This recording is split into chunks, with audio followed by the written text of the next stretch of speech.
आज की इस वीडियो में हमारा फोकस होने वाला है उस पैसे पर जो कि हमारी इकोनॉमी में मौजूद है। इस पैसे को हम लोग कहते हैं स्टॉक ऑफ मनी और इस पैसे को 4 मॉनेटरी एग्रीगेट्स द्वारा मीज़र किया जाता है। ये 4 मॉनेटरी एग्रीगेट्स हैं M1, M2, M3 और M4। बट इससे पहले कि हम इन 4 मॉनेटरी एग्रीगेट्स की बात करें, हमें सबसे पहले स्टॉक ऑफ मनी को समझना होगा। देखिए, हमारी इकोनॉमी में जितना भी पैसा है उसे 4 कंपोनेंट्स में डिवाइड किया जा सकता है।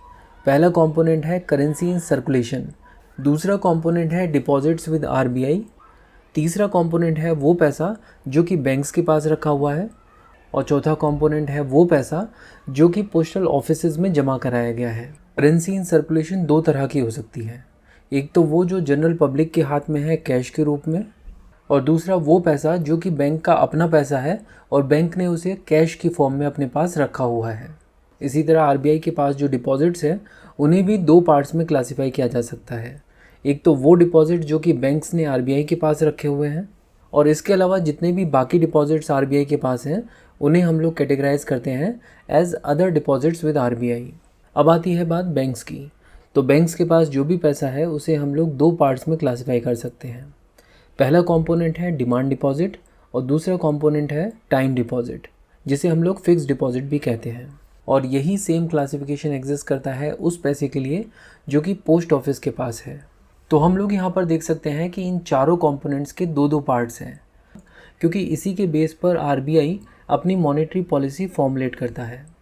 बट यहाँ पर एक प्रॉब्लम है, वो ये है कि यहाँ पर स्टॉक ऑफ मनी जो हम लोग देख रहे हैं, इसके जितने भी कंपोनेंट्स हैं उन सब की लिक्विडिटी डिफरेंट है और इसीलिए स्टॉक ऑफ मनी को 4 डिफरेंट मॉनेटरी एग्रीगेट्स में सेग्रीगेट किया गया है। ये 4 मॉनेटरी एग्रीगेट्स हैं M1, M2, M3 और M4। इस तरह का सेग्रीगेशन मनी सप्लाई को एनालाइज और मॉनिटर करने में काफ़ी ज़्यादा हेल्पफुल होता है और हमारा सेंट्रल बैंक इस तरह के सेग्रीगेशन के बेस पर ही हमारे देश की मॉनेटरी पॉलिसी को फॉर्मुलेट करता है।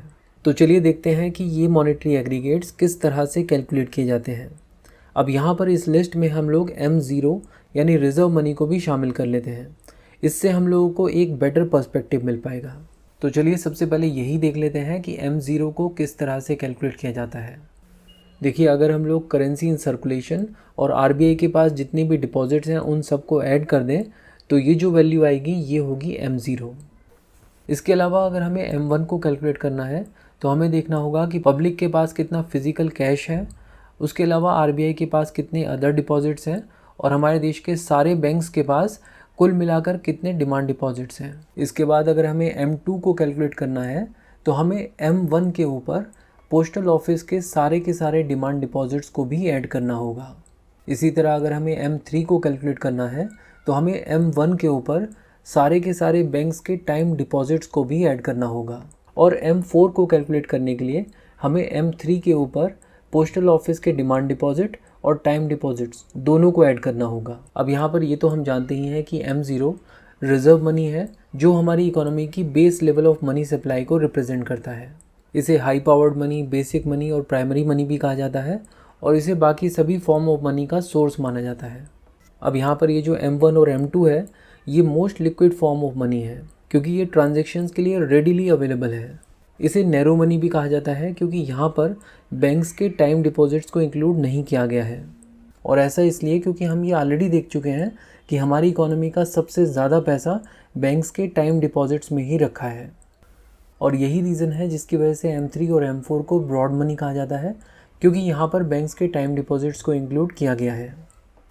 इनफैक्ट बैंकिंग टर्मिनोलॉजी में तो मनी सप्लाई का मतलब ही M3 है और अगर हमारी इकोनॉमी में M3 ज़्यादा है तो इसका सीधा मतलब ये है कि हमारे बैंक्स के पास ज़्यादा पैसा है और वो ज़्यादा लेंडिंग कर सकते हैं।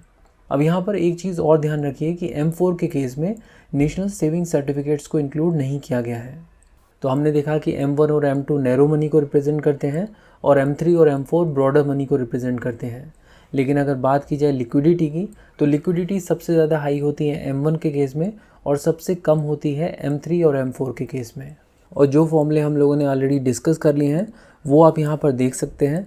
तो ये थी डिटेल्स स्टॉक ऑफ मनी और मनी एग्रीगेट्स यानी M1, M2, M3 और M4 की। Thank you so much for watching and supporting.